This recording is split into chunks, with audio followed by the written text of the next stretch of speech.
ఓం నమః శివాయ.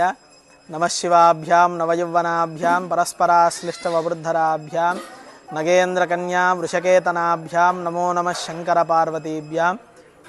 మన తాడిపత్రి పట్టణంలో వెలిసినటువంటి శ్రీ శ్రీ శ్రీ బుగ్గరామలింగేశ్వర స్వామి దేవస్థానమునందు కార్తీక మాస ఉత్సవాల్లో భాగంగా రేపటి రోజున స్వామివారికి లక్ష బిల్వార్చన కార్యక్రమం చేయ సంకల్పించి ఉన్నాము.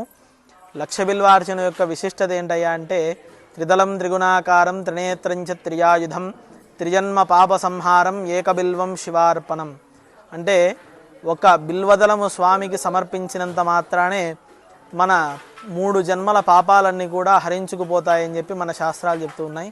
అలాంటిది ఇంతటి పవిత్రమైన కార్తీక మాసంలో అందులో స్వామివారికి విశేషమైన మాస శివరాత్రి రోజున స్వామివారికి లక్ష బిల్వదళాలతో అర్చన చేయ సంకల్పించి ఉన్నాము. అలాగే లక్ష బిల్వార్చన అనంతరం మధ్యాహ్నం 12 గంటలకి భక్తులందరికీ కూడా స్వామివారి అన్నప్రసాద వితరణ మరియు సాయంత్రం ప్రదోషకాల సమయమునందు స్వామివారికి విశేష పూజ మరియు దశవిధ మహామంగళ హారతులు కార్యక్రమం ఏర్పాటు చేసి ఉన్నాం. కావున భక్తులందరూ ఈ యొక్క కార్యక్రమంలో పాల్గొని పార్వతీ పరమేశ్వరుల కృపకు పాత్రలు కాగలరు. శ్రీ శ్రీ శ్రీ బుగ్గరామలింగ దేవస్థానం తాడపత్రి జేసీ అస్మిత్ రెడ్డి, జేసీ ప్రభాకర్ రెడ్డి గారి ఆధ్వర్యంలో లక్ష బిల్వార్చన కార్యక్రమాన్ని నిర్వహించదలిపెట్టినాము. రేపు మహాశివరాత్రిని పురస్కరించుకొని లక్ష బిల్వార్చన కార్యక్రమం చేయదలిపెట్టినాము.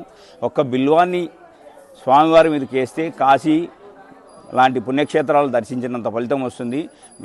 3 జన్మలో చేసిన పాపాలన్నీ పోతాయన్న ఉద్దేశంతో మన ఋషులు ఆ కార్యక్రమాన్ని ఏర్పాటు చేయడం జరిగినది.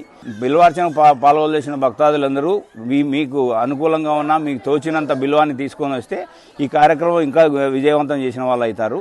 ఈ కార్యక్రమానికి చెల్లవారిపల్లిలోని బిల్వవనం అని చెప్పిన చెల్ల సత్యనారాయణ వారి ఆధ్వర్యంలో 5,000 చెట్లు అక్కడ ఉన్నాయి. అక్కడ వాళ్ళ పర్మిషన్తో అక్కడ తీసుకొని వచ్చి ఇక్కడ పెడుతున్నాము ఆ కార్యక్రమాన్ని.